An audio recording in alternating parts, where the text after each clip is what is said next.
मेले में चारों तरफ रंग बिरंगी लाइटें चमक रही थीं, झूले आसमान को छू रहे थे, बच्चों की हंसी गूंज रही थी और हर तरफ खुशियों का माहौल था।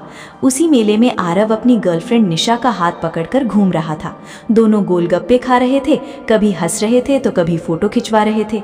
निशा खुश होकर बोली, आज का दिन ना मेरी जिंदगी का सबसे खूबसूरत दिन है। आरव मुस्कुराकर बोला, जब तुम साथ हो हर दिन खूबसूरत लगता है। दोनों एक दुकान पर रुके ही थे कि अचानक पीछे से एक आवाज आई, निशा तुम? निशा का चेहरा अचानक उतर गया। उसने पीछे मुड़कर देखा तो सामने उसका पुराना बॉयफ्रेंड करण खड़ा था। करण की आंखों में गुस्सा और हैरानी दोनों थे। करण धीरे से बोला, तो तुम मुझे भूलकर इसके साथ घूम रही हो? आरव ने निशा का हाथ और कसकर पकड़ लिया। देखिए, अब निशा मेरे साथ है। करण गुस्से में बोला, तुम बीच में मत बोलो, पहले निशा मेरी थी। आरव भी गुस्से में आ गया, पहले होगी लेकिन अब ये मेरी गर्लफ्रेंड है। मेले की बीचों बीच दोनों लड़कों की बहस शुरू हो गई। आसपास भीड़ जमा होने लगी। करण चिल्लाया, निशा ने मुझसे प्यार किया था। आरव बोला, प्यार किया था लेकिन तुमने उसकी कद्र नहीं की। निशा दोनों को रोकते हुए बोली, बस करो तुम दोनों। लेकिन दोनों का गुस्सा बढ़ता जा रहा था। करण बोला, निशा सिर्फ मेरी है। आरव ने जवाब दिया, नहीं, अब वो मेरी जिंदगी है। इतना सुनते ही निशा की आंखों में आंसू आ गए। उसने जोर से कहा, मैं कोई खिलौना नहीं हूं जिसे तुम दोनों मेरी मेरी कहकर लग रहे हो। भीड़ अचानक शांत हो गई। निशा आगे बढ़ी और बोली, करण, जब मुझे तुम्हारी जरूरत थी तब तुमने मेरा दिल तोड़ा। और आरव, प्यार का मतलब लड़ाई नहीं होता, भरोसा होता है। दोनों लड़के चुप हो गए।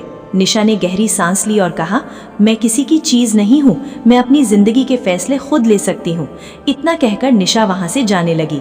आरव को अपनी गलती का एहसास हुआ। वो तुरंत उसके पीछे गया और बोला, सॉरी निशा, मुझे तुम पर भरोसा करना चाहिए था। करण भी सिर झुकाकर बोला, शायद मैंने सच में तुम्हें खो दिया। निशा मुस्कुराई और बोली, प्यार वही होता है जहां इज्जत और भरोसा दोनों हो। मेले की चमकती लाइटों के बीच तीनों की जिंदगी का सबसे बड़ा सबक सामने आ चुका था। मेले की रात धीरे धीरे और रंगीन होती जा रही थी, लेकिन निशा के दिल में अब भी बेचैनी थी। आरव उसके साथ चल तो रहा था, मगर दोनों के बीच अजीब सी खामोशी छा गई थी। कुछ देर बाद आरव ने धीरे से कहा, निशा, तुम अब भी करण को याद करती हो क्या? निशा रुक गई। तुम ऐसा क्यों पूछ रहे हो? आरव बोला, क्योंकि जब वो सामने आया तुम्हारी आंखों में डर था। निशा की आंखें नम हो गईं। डर इसलिए था क्योंकि मैं फिर से वो पुरानी लड़ाई नहीं देखना चाहती थी। तभी अचानक पीछे से करण अपने दोस्तों के साथ फिर वहां आ गया। उसके चेहरे पर गुस्सा साफ दिख रहा था।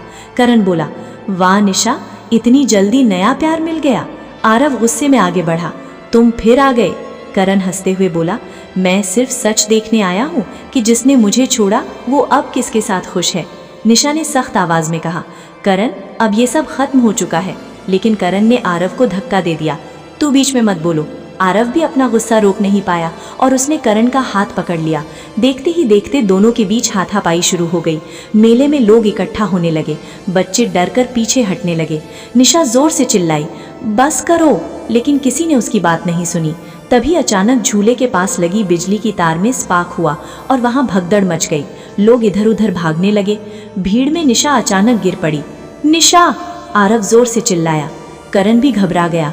दोनों तुरंत उसकी तरफ भागे। निशा के पैर में चोट लग गई थी और वो दर्द से रो रही थी। आरव ने तुरंत उसे उठाया। तुम ठीक हो ना? करण ने भी पहली बार नरमी से कहा, चलो जल्दी इसे बाहर ले चलते हैं। दोनों लड़के जो कुछ देर पहले एक दूसरे के दुश्मन बने हुए थे, अब मिलकर निशा को भीड़ से बाहर निकाल रहे थे। निशा दर्द में बोली, देखा लड़ाई का अंजाम क्या होता है। आरव और करण दोनों चुप थे। मेले की चमकती रोशनी के बीच अब तीनों की जिंदगी एक नए मोड़ पर पहुंच चुकी थी। मेले से बाहर निकलते ही आरव और करण निशा को पास के शांत पार्क में ले गए। निशा के पैर से हल्का खून निकल रहा था। आरव तुरंत मेडिकल स्टोर से पट्टी और दवाई लेकर आया। करण दूर खड़ा सब देख रहा था। उसके चेहरे पर पहली बार गुस्से की जगह पछतावा दिखाई दे रहा था।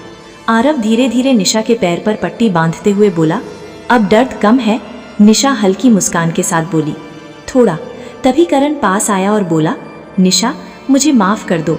अगर मैं वहां लड़ाई ना करता तो तुम्हें चोट नहीं लगती। निशा चुप रही। कुछ देर बाद उसने कहा, करण, हर बार गुस्सा रिश्ते तोड़ देता है। करण की आंखें झुक गईं। मैं आज भी तुमसे प्यार करता हूँ। ये सुनकर आरव का चेहरा उतर गया। आरव बोला, तो क्या तुम वापस इसे पाना चाहते हो? करण बोला, हाँ, क्योंकि मैंने इसे कभी भुलाया ही नहीं। वातावरण फिर से भारी हो गया। निशा धीरे से खड़ी हुई और बोली, तुम दोनों को लगता है प्यार सिर्फ पाने का नाम है, लेकिन प्यार में भरोसा और सुकून होना चाहिए। तभी अचानक मेले की तरफ से तेज आवाज आई। लोगों की भीड़ भागती हुई दिखाई दी। किसी बच्चे के रोने की आवाज आ रही थी। निशा तुरंत बोली, कोई बच्चा खो गया है। आरव और करण दोनों बिना सोचे भीड़ की तरफ दौड़े। थोड़ी देर बाद उन्होंने देखा कि एक छोटा बच्चा रोते हुए अपनी माँ को ढूंढ रहा था। आरव बच्चे को संभालने लगा, जबकि करण भीड़ में उसकी माँ को ढूंढने लगा। कुछ मिनट बाद करण उस बच्चे की माँ को लेकर वापस आया। महिला रोते हुए अपने बच्चे को गले लगा ली। महिला बोली, भगवान तुम दोनों का भला करे। निशा ये सब देखकर मुस्कुरा दी। उसने धीरे से कहा, आज पहली बार तुम दोनों ने लड़ाई नहीं, इंसानियत दिखाई है। आरव और करण एक दूसरे को देखने लगे। पहली बार दोनों की आंखों में दुश्मनी कम और समझदारी ज्यादा थी। लेकिन तभी करण के फोन पर एक मैसेज आया। मैसेज पढ़ते ही उसके चेहरे का रंग उड़ गया। निशा घबराकर बोली, क्या हुआ करण? करण कांपती आवाज में बोला, मेरे पापा का एक्सीडेंट हो गया। ये सुनते ही तीनों के पैरों तले जमीन खिसक गई। करण की बात सुनते ही निशा और आरव दोनों घबरा गए। आरव तुरंत बोला, चलो जल्दी अस्पताल चलते हैं। तीनों तेजी से मेले से बाहर निकले। करण की आंखों में डर साफ दिखाई दे रहा था। रास्ते भर उसके हाथ कांप रहे थे। निशा ने उसका हाथ पकड़कर कहा, कुछ नहीं होगा अंकल को, हिम्मत रखो। कुछ देर बाद तीनों अस्पताल पहुंचे। अस्पताल के बाहर एम्बुलेंस खड़ी थी। डॉक्टर इधर उधर भाग रहे थे। करण दौड़ते हुए अंदर गया। डॉक्टर, मेरे पापा कहाँ हैं? डॉक्टर गंभीर आवाज में बोले, उनका एक्सीडेंट काफी खतरनाक था, बहुत खून बह चुका है, तुरंत ब्लड की जरूरत है। करण घबरा गया। डॉक्टर, मेरा ब्लड ले लीजिए। डॉक्टर ने चेक किया, लेकिन ब्लड ग्रुप मैच नहीं हुआ। करण की आंखों से आंसू निकल आए। अब क्या होगा? तभी पीछे से आरव आगे आया। डॉक्टर, मेरा टेस्ट कीजिए। कुछ देर बाद डॉक्टर बाहर आए और बोले, ब्लड ग्रुप मैच हो गया है। करण हैरान होकर आरव को देखने लगा। जिस लड़के से कुछ घंटे पहले वो लड़ रहा था, वही आज उसके पिता की जान बचाने के लिए खड़ा था। आरव मुस्कुराकर बोला, अभी लड़ाई नहीं, अंकल की जिंदगी जरूरी है। करण की आंखें भर आईं।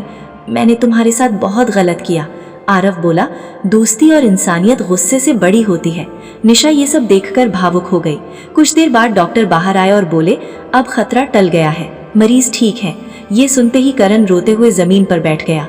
थैंक यू भाई। उसने पहली बार आरव को गले लगा लिया। निशा की आंखों में खुशी के आंसू थे। उसे लगा जैसे आज नफरत की जगह इंसानियत जीत गई। लेकिन तभी डॉक्टर के कॉरिडोर में एक लड़की तेजी से दौड़ती हुई आई। वो सीधा करण के पास पहुंची और रोते हुए उसे गले लगा लिया।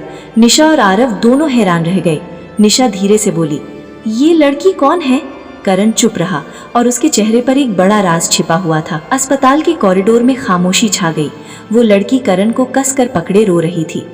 करण, अगर अंकल को कुछ हो जाता ना तो मैं टूट जाती। निशा और आरव दोनों एक दूसरे को देखने लगे। आरव धीरे से बोला, करण, ये कौन है?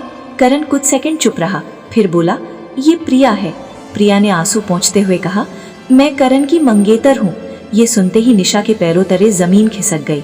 मंगेतर? निशा हैरानी से बोली, करण, तुमने सर झुका लिया। हाँ, घर वालों ने कुछ महीने पहले हमारी सगाई कर दी थी। निशा की आंखों में गुस्सा भर गया। और तुमने मुझे कभी बताया तक नहीं? करण बोला, मैं बताना चाहता था, लेकिन मुझे डर था कि मैं तुम्हें हमेशा के लिए खो दूंगा। निशा की आंखों से आंसू निकल आए। तुमने पहले मेरा दिल तोड़ा और आज फिर झूठ बोला। प्रिया भी ये सब सुनकर हैरान रह गई। करण, तुमने मुझसे भी ये बात छुपाई कि तुम अब तक निशा से प्यार करते हो। करण पूरी तरह टूट चुका था। तभी आरव आगे आया और बोला, प्यार में सबसे जरूरी चीज भरोसा होता है, झूठ से रिश्ते नहीं चलते। करण चुपचाप नीचे देखने लगा। प्रिया रोते हुए वहां से जाने लगी। मुझे तुमसे ये उम्मीद नहीं थी। करण तुरंत उसके पीछे भागा। प्रिया रुको। लेकिन प्रिया ने उसकी तरफ बिना देखे कहा, जिस इंसान का दिल दो लोगों के बीच फंसा हो वो कभी किसी का नहीं हो सकता। ये सुनकर करण वहीं रुक गया। निशा ने भी आंसू पोंछे और धीरे से बोली, आज मुझे समझ आया, मैंने सही इंसान को चुना है। उसने आरव का हाथ पकड़ लिया। आरव मुस्कुराया, लेकिन तभी डॉक्टर फिर बाहर आए। उनके चेहरे पर चिंता साफ दिखाई दे रही थी। डॉक्टर बोले, मरीज को होश आ गया है, लेकिन वो सिर्फ अपने बेटे करण से अकेले में बात करना चाहते हैं। करण धीरे धीरे आईसीयू की तरफ बढ़ा। अंदर जाते ही उसके पापा ने कमजोर आवाज में कहा, बेटा, जिस गाड़ी से मेरा एक्सीडेंट हुआ उसे देखकर लगा वो एक्सीडेंट नहीं था। करण डर गया। मतलब? उसके पापा कांपती आवाज में बोले, किसी ने मुझे जानबूझकर मारने की कोशिश की है। ये सुनते ही करण के होश उड़ गए। करण के हाथ कांपने लगे। उसने घबराकर पूछा, पापा आपको ऐसा क्यों लग रहा है? उसके पापा ने धीरे धीरे कहा, क्योंकि उस कार ने मुझे पीछे से टक्कर मारने के बाद ब्रेक नहीं लगाया, बल्कि दोबारा मेरी तरफ मोड़ी थी।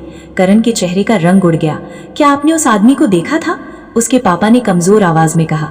चेहरा नहीं देख पाया, लेकिन गाड़ी पर एक लाल रंग का स्टिकर था।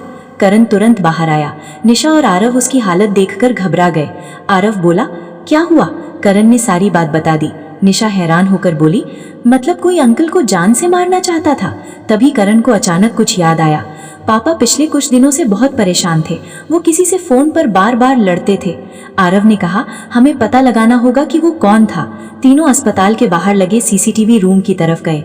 वहां के गार्ड ने पहले मना किया, लेकिन बाद में वीडियो दिखाने को तैयार हो गया। वीडियो में एक्सीडेंट वाली गाड़ी दिखाई।